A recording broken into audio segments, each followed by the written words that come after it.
சக்ஸஸ்ஃபுல்லாக 2 நாளாக டயட்டை கம்ப்ளீட் பண்ணியிருக்கீங்க. ஒரு வாழ்த்துக்கள் தெரிவிச்சுக்கிறேன்.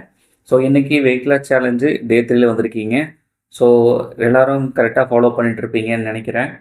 So weight loss challenge day 3 போகிறதுக்கு முன்னாடி நிறையா பேர் தண்ணி குடிக்கிறது இல்லை.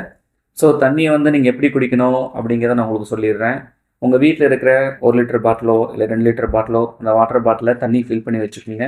அந்த ஒரு நாள் ஃபுல்லாகவே நீங்கள் முடிஞ்ச அளவுக்கு அந்த வாட்டர் பாட்டில் இருக்கிற தண்ணியை மட்டுமே நீங்கள் குடிச்சிட்டு வந்தீங்க அப்படின்னா மினிமம் 2லேருந்து 3 லிட்டர் கண்டிப்பாக நீங்கள் குடிச்சிடுவீங்க.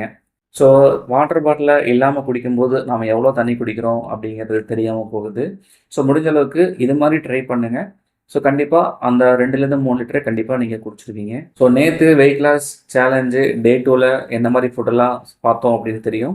ஸோ நேற்று நீங்கள் என்னெல்லாம் சாப்பிட்டீங்க அப்படிங்கிறத நீங்கள் அதில் சொல்லுங்கள். ஸோ அதை பார்க்கும்போது நான் தெரிஞ்சுக்குவேன் யார் யார் நான் கொடுத்த டயட் ஃபுட்டை பார்த்து சாப்பிட்டீங்க, இல்லை வேறு என்ன ஃபுட்டு சாப்பிட்டீங்களா அப்படின்னு எனக்கு தெரிய வரும்.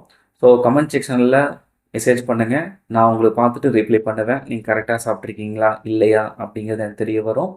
ஒருவேளை நீங்களே பார்த்து மாற்றி மாற்றி கமெண்ட் பண்ணிட்டாலும் இன்னும் நல்லது தான். ஸோ நாம் இப்போது 0 சுகர் ஃபேமிலியில் இருக்கோம். ஸோ எல்லோரும் ஒன்றா சேர்ந்து வெயிட் லாஸ் பண்ணால் ரொம்பவும் நல்லது. எல்லோரும் கண்டிப்பாக வெயிட் லாஸ் பண்ணுவோம். ஸோ ஆரோக்கியமாக இருங்க. இன்றைக்கி வெயிட் லாஸ் சேலஞ்சு டே 3ல் என்ன மாதிரி ஃபுட் எடுக்கலாம் அப்படிங்கிறத பற்றி டீட்டெயிலாக பார்த்துடலாம். அதுக்கு முன்னாடி இந்த வெயிட் லாஸ் சேலஞ்சில் நீங்கள் ஜாயின் பண்ணியிருக்கீங்கன்னா லைக் பண்ணிக்கிங்க. வெயிட் லாஸ் சேலஞ்சு டே 3 ஃபுட்டை பார்த்துருவோம். காலையில் 7 மணிக்கு அதே மாதிரி நீங்கள் இன்றைக்கி ஹாட் வாட்டர் குடித்தாலும் சரி, இல்லை சீரக தண்ணி முடிஞ்சால் குடிங்க. 200 ml நீங்கள் கொதிக்க வச்சு குடித்தாலும் சரி, இல்லை நார்மலாக ஹாட் வாட்டர் 200 ml குடித்தாலும் ஓகே தான், ஒன்றும் பிரச்சனை இல்லை. அதுக்கடுத்தது காலையில் 9 மணி டைமில் இன்றைக்கி 2 இட்லி எடுத்துக்கோங்க. ஸோ அது கூட ப்ளஸ் பச்சை பயிறு நீங்கள் நைட்டு ஊற வச்சு காலையில் பாயில் பண்ணி சாப்பிட்ணும். அது கூட ப்ளஸ் ஒரு முட்டை எடுத்துக்கலாம். இதில் 2 இட்லி, பச்சை பயிறு ப்ளஸ் ஒரு முட்டை கொடுத்துருக்கேன். உங்களுக்கு இட்லி வேணாம் அப்படின்னாலும் ஓகே. அது கூட நீங்கள் பச்சை பயிரும் முட்டை மட்டும் சாப்பிட்லாம். இல்லை இட்லியும் முட்டையும் மட்டுமே நான் சாப்பிட்டுக்கிறேன் அப்படின்னு தோணுச்சுன்னா நீங்கள் அப்போவும் சாப்பிட்டுக்கலாம். ஒரு முட்டையும் எக்ஸ்ட்ரா சாப்பிட்டுக்கலாம். இந்த 3மே சேர்ந்து சாப்பிட மாதிரி இருந்தால் இட்லி, பச்சை பயிறு, முட்டை. இட்லி வேண்டாம் அப்படிங்கும்போது பச்சை பயிறு குவான்டிட்டி கொஞ்சம் அதிகமாகவும், முட்டை இன்னும் ஒரு 2 சேர்த்து எடுத்துக்கோங்க. அதாவது 2 முட்டையை எடுத்துக்கோங்க. இல்லை முட்டையும் இட்லி மட்டும் எடுத்துக்கிறனாலும் தாராளமாக எடுத்துக்கலாம். ஸோ இது எப்படின்னா சாப்பிட்டுக்கலாம். பட் குவான்டிட்டி மட்டும் கொஞ்சம் அதிகம் பண்ணிக்கிங்க, அவ்வளோதான். வெஜிடேரியன் பொறுத்த வரைக்கும் 2 இட்லி, அதே மாதிரி பச்சை பயிறு 1 கப் எடுத்துக்கோங்க. அதை நீங்கள் சேலட்டாக செஞ்சு சாப்பிட்லாம். பச்சை பயிறு அவிச்சு கூட நீங்கள் சாப்பிட்டுக்கலாம். அடுத்தது காலையில் 11 மணி டைமில் இன்னைக்கு லெமன் ஜூஸ் எடுத்துக்கோங்க. லெமன் ஜூஸ் அப்படிங்கும்போது நிறைய பேர் சர்க்கரை போட்டு தான் சாப்பிடுவீங்க. ஸோ இதில் நீங்கள் சர்க்கரை ஆட் பண்ண வேண்டாம். உங்களுக்கு டேஸ்ட்டு லைட்டாக சால்ட் ஆட் பண்ணிக்கிங்க. ஸோ லெமன் புழிஞ்சு விட்டு தண்ணியில் லைட்டாக உப்பு போட்டு குடிச்சிங்க அப்படிங்கும்போது உங்களுக்கு டீஹைட்ரேஷன் இல்லாமல் இருக்கும், டயர்ட் ஆகாமவும் இருக்கும். சரிங்களா? அது மாதிரி நீங்கள் குடிங்க. ஸோ வெஜ்ஜு நான்வெஜ்ஜு 2 பேருக்குமே லெமன் ஜூஸ் தான் குடிக்கணும்.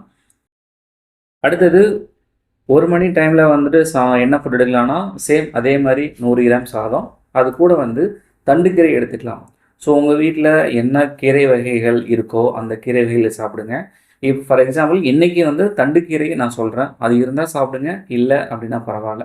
அது ஒரு 200 கிராம் எடுத்துக்கங்க. இது கூட சாம்பார் உங்களுடைய விருப்பம், எப்படி வேணால் நீங்கள் மாற்றி மாற்றி சாப்பிட்டுக்கலாம். இல்லை சிக்கன் கிரேவி வீட்டில் வச்சுருக்காங்க, அதை சாப்பிட்றனாலும் நீங்கள் அதை சாப்பிட்டு இந்த கீரை வகைகளை சாப்பிட்டுக்கலாம். வெஜிடேரியனுக்கு என்னென்னு கேட்டிங்கன்னா வெஜிடேரியனுக்கு சேம் அதே தான், சாதம், சாம்பார், தண்டுக்கீரை. அடுத்தது ஈவினிங் 4 மணி டைமில் என்ன ஃபுட் எடுக்கலாம்னு பார்த்தீங்கன்னா மோர் குடிச்சுக்கோங்க. ஸோ மோர் ஒரு 100 ml 150 ml இருந்துச்சுன்னா நீங்கள் தாராளமாக குடிக்கலாம். ஸோ வெஜிடேரியனுக்கும் நான்வெஜ்ஜுக்கும் சேம் தான். சைடிஷ் பொறுத்த வரைக்கும் எல்லாம் காமனாக தான் வரும்.